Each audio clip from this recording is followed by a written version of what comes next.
जी तो दोस्तों मुबारक हो आप सबको, क्योंकि मेरे दोस्तों पाकिस्तान की टीम ने वेस्ट इंडीज को पहले टी20 गेम में शिकस्त से दो चार कर दिया है।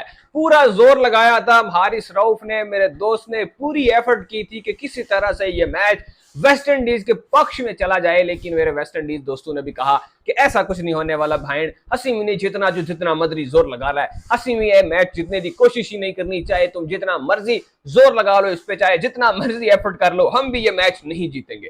खैर तो दोस्तों हुआ कुछ यूं था कि पहले बैटिंग आई थी पाकिस्तान के हिस्से में, और पाकिस्तान के दोनों खतरनाक घातम किस्म के ओपनर जो हैं वो बल्लेबाजी करने के लिए आते हैं, और हमें यह बताया जाता है कि ये इंटेंट वाले क्रिकेटर्स हैं भाईजान, ये इंटेंट के साथ बैटिंग करते हैं और ये पावर प्ले में 70 से 80 रन स्कोर कर लेते हैं। हाँ, इंटेंट वाले क्रिकेटर ने चलो 70-80 तो नहीं भाई, 10 का रन रेट तो रखेंगे ना, 60 या 65 रन तो करेंगे ही, क्योंकि भाई इंटेंट वाले लोंडे आए हैं, बड़े खतरनाक किस्म के खिलाड़ी हम लेकर आए हैं, तो ये कुछ परफॉर्मेंस दिखाए गए जाएंगे।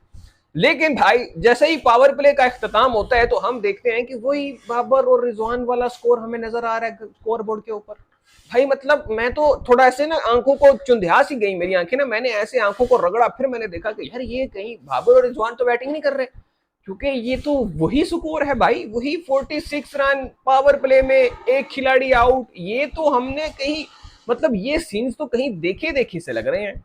लेकिन दोस्तों हमें फिर पता चलता है कि ये हमारे लेजेंड्स, हमारे मतलब यंगस्टर्स, हमारे इंटेंट वाली क्रिकेट खेलने वाले लोंडे हैं। अपने साइम अयूब साहब उस वक्त तक भाईजान 112 के स्ट्राइक रेट के साथ बैटिंग कर रहे होते हैं, साथ में हमारे मौजूद होते हैं जी साहिबजादा फरहान, जो कि विकेट देके वापस चले जाते हैं। साहिबजादा फरहान ने आज के मैच में जितनी बॉल्स खेली हैं, साहिबजादा फरहान ने जितनी बॉल्स खेली हैं उनमें से एक बॉल भी कोई बंदा मुझे निकाल के दिखा दो जो उसने टेक्निक के साथ खेली हो।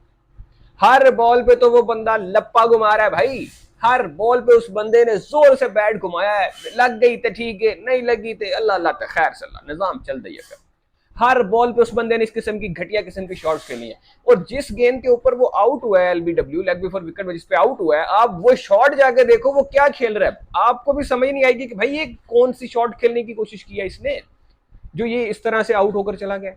मतलब आप देखो तो आपको समझ आएगा ना कि कौन सी इंटेंट वाली क्रिकेट खेली जा रही है वहां पे। खैर दोस्तों उसके बाद हम थोड़ा सा आगे बढ़ते हैं तो हमें फखर जमान नजर आते हैं। फखर जमान है जो कि आज तक ये बंदा क्रिटिसाइज नहीं हुआ, मतलब मेरी समझ से बाहर है भाई, इसका क्या ऐसा फुद्दू लगा हुआ है? ये बंदा हमेशा से ही ऐसे मोमेंट पे आके फ्रॉड किस्म की परफॉर्मेंस देता है, लेकिन इसका फुद्दू लगा हुआ भाईजान, ये चल रहा है फिर भी किसी को इससे टेंशन नहीं, किसी को मसला नहीं, सारे खुश हैं, सब ये फौजी फौजी बस ये वो करके निजाम चला गया भाईजान। भाईजान की परफॉर्मेंस भी वही है, 24 गेंदों पे 28 रन बना के, ये इंटेंट वाली क्रिकेट का फुद्दू इन्होंने भी लगाया हुआ है और इनका भी धंधा पानी चल रहा है। यार अगर ऐसी ही इनिंग्स आपने खेलनी है, अगर ऐसी ही इनिंग्स आपने भी हमें खेल कर देनी है, तो भाई हमें क्या जरूरत थी बाबर और रिजवान को बाहर निकालने की? फिर तो वही हमारे लिए ओके ओके सीन था ना, हमें तो बाबर और रिजवान भी यही परफॉर्मेंस दे रहे थे, और अब हमारे इंटेंट वाले लोंडे भी यही परफॉर्मेंस दे रहे हैं। नंबर 4 पे हसन नवाज आते हैं, जो कि मैं कंफ्यूज था कि भाई ये नंबर 4 पे किसको भेजेंगे, मतलब ये कौन आएगा, कैसे आएगा, क्यों आएगा, क्योंकि इस टीम में हमने 5 ओपनर खिलाए हुए थे। पहले ओपनर साइम अयूब, दूसरे ओपनर साहिबजादा फरहान, तीसरे हैं जी आपके फखर जमान, चौथे हैं मोहम्मद हारिस, और पांचवें हैं हसन नवाज, जो कि आजकल जरा मिडल ऑर्डर बनने की एक्टिंग कर रहे हैं।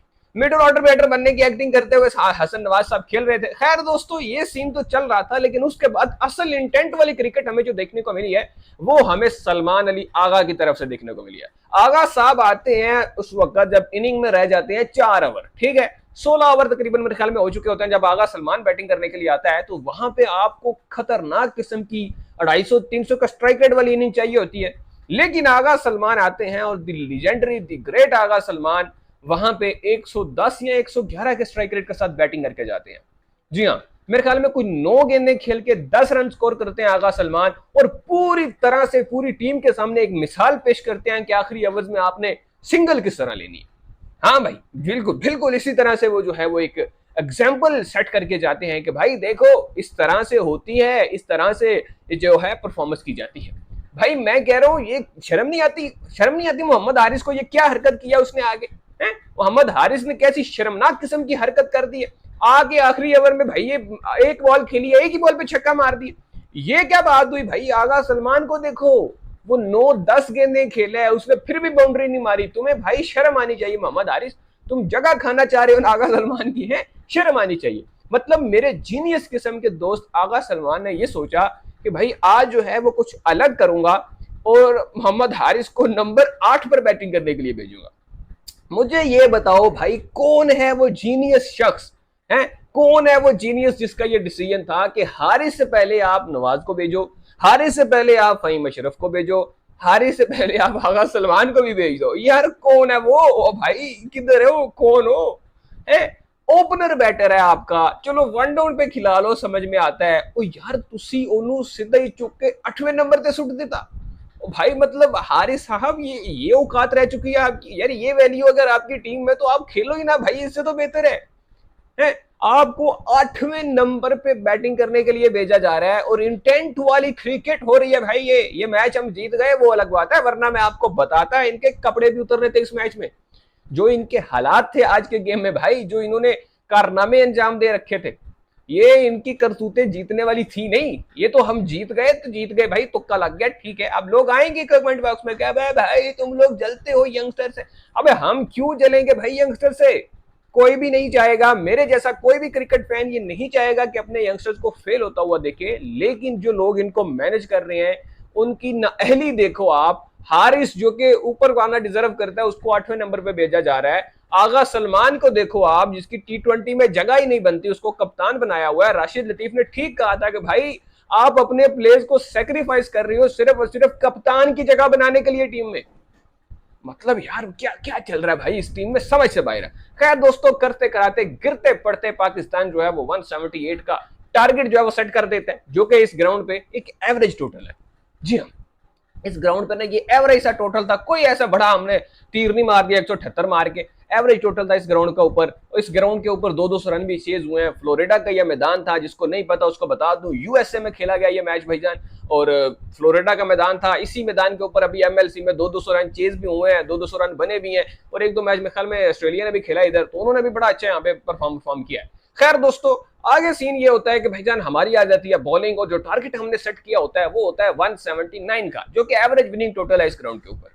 अब सवाल ये पैदा होता है कि वेस्ट इंडीज वाले फिर क्यों चेज नहीं कर पाए भाई? अगर आप तो कह रहे हो बड़ा एवरेज था, तो उन्होंने क्यों चेज नहीं किया? तो भाईजान उनके पास तो बैटिंग ही पूरी नहीं थी। वो तो जो वेस्ट इंडीज के खिलाफ बैटिंग खिला रहे थे, उससे भी आधे खिलाड़ी उन्होंने निकाल दिए थे और आज नई टीम आपके सामने पेश कर दी। वो 18 साल का लोंडा जो कि ओपनर आया था, जेवल एंड्रयूज, वो आके पेल रहा था भाई हमारे बॉलर्स को। उसने धोया भाई पकड़ के। पावर प्ले में 47 उनका हो चुका था बिना किसी विकेट के नुकसान के। एक मोमेंट में मेरे ख्याल में वो 70 को रन पे खड़े थे और उनका कोई खिलाड़ी आउट नहीं था। वहां पे फिर आपको अगर किसी ने आके बचाया है तो वो बचाया है भाई सुफियान मुकीम ने, जिसको आप कहते थे कि असां ते टीम च खिडाना ही नहीं। सुफियान मुकीम नु ते असानी टीम च खिडाना, वो ते कोड़ा चंगा बॉलर है, उन्होंने से क्यों खिडाइए? जिसको आपने पूरा बांग्लादेश टूर पे मौका नहीं दिया, जिसको आपने चैंपियंस ट्रॉफी में मौका नहीं दिया, जिसको आपने पाकिस्तान में होम सीरीज थी बांग्लादेश के साथ उसमें मौका नहीं दिया, जिसको आपने पूरा PSL बिठाई रखा। पेशावर ज़ल्मी की मैनेजमेंट से मेरा गिला है ये भाई, आपने पूरा PSL उस बंदे को बाहर बिठाए रखा है। आज वो बंदा बॉलिंग कर रहा था, वेस्ट इंडीज के बैटर से रीड ही नहीं हो रहा था। वो जॉनसन चार्ल्स जो कि स्पेशली अपनी स्पिन बॉलिंग के ऊपर वर्क करके आया, स्पिन के ऊपर बैटिंग के ऊपर वर्क करके आया हुआ है क्रिकेट में वापस, उस बंदे से रीड ही नहीं हुआ ये बंदा। आखिरी बार जब ये खेला था ऑस्ट्रेलिया में तो वहां पे ये पकड़ में नहीं आ रहा था किसी की। डेविड मिलर के खिलाफ बॉलिंग करते हुए ये बंदा, उसको समझ नहीं आ रहा था इसको खेलना कैसे है।